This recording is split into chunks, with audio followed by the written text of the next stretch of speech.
been bad for 2 years, and I've been trying to get through it because I'm young and I don't want to do it again.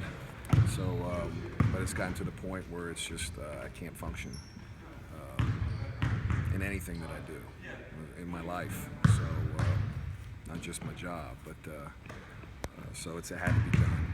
It's in bad shape. It's getting worse.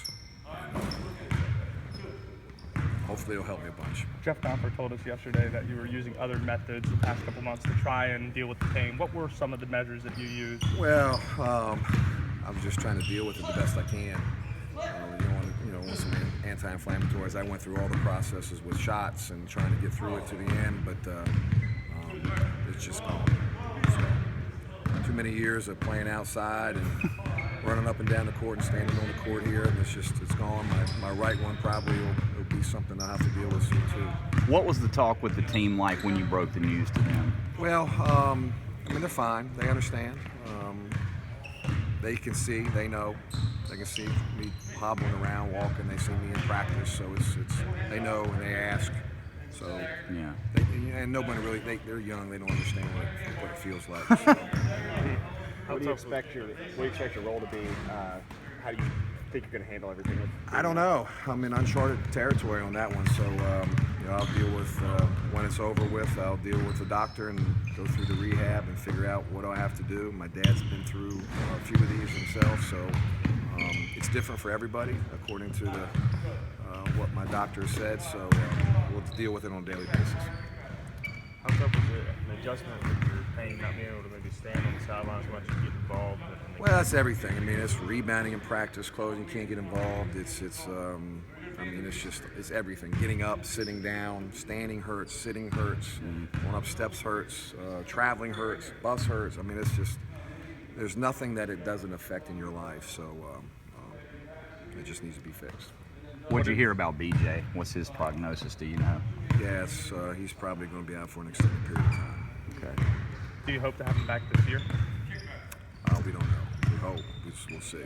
Why Coach Perry? I mean, I know you probably considered it for a period of time. I mean, you had other assistants who were probably worthy. Oh, they all could do it. I mean, they all could do it. They're all capable. Mike has been a head coach.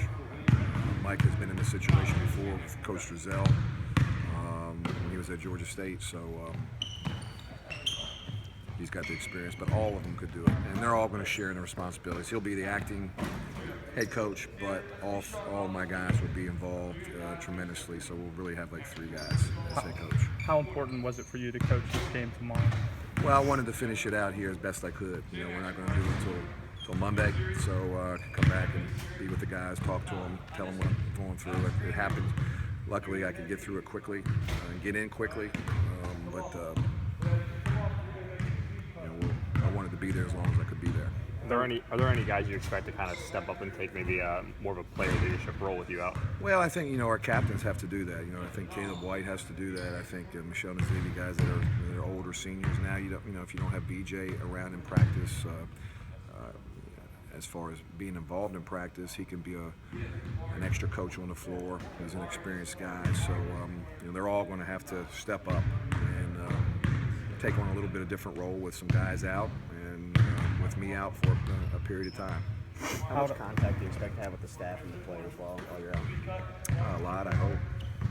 In order to defend Troy Cocaine and Gary Clark properly in a way that how do you do that? Well, I mean, I think they're very well balanced. They shoot the ball from 5 spots. I think offensively they're much better than they have been because they score at 5 spots. Washington has been a factor for them. And again, why they're in the top 20 is they defend at all positions. They're experienced and they're really scoring the ball and sharing the ball at all 5 spots. So they can beat you a variety of ways. They can beat you fast. They can beat you slow. Their physicality, I think, is one thing that you always worry about when you play against Cincinnati. And that's been the same way for as long as I can remember, 25 years, 30 years. So but they're playing terrific. They had a great game against SMU. Obviously, it was a terrific game, and they're the preseason to win our league and sitting at the top right now. we saw an outpouring from former players and stuff when the news came out yesterday. Did you hear anything from any coaches? Oh, I'm getting all kind of texts and all kind of different stuff. So, you know, a lot of coaches have been through this, so they understand. But a lot of them former players that are been standing on their feet for a long time. So, but I've gotten a ton of calls from former players, friends. Did one stick out to you? Not really. Not really. But I've had so many of them here in a short period of time.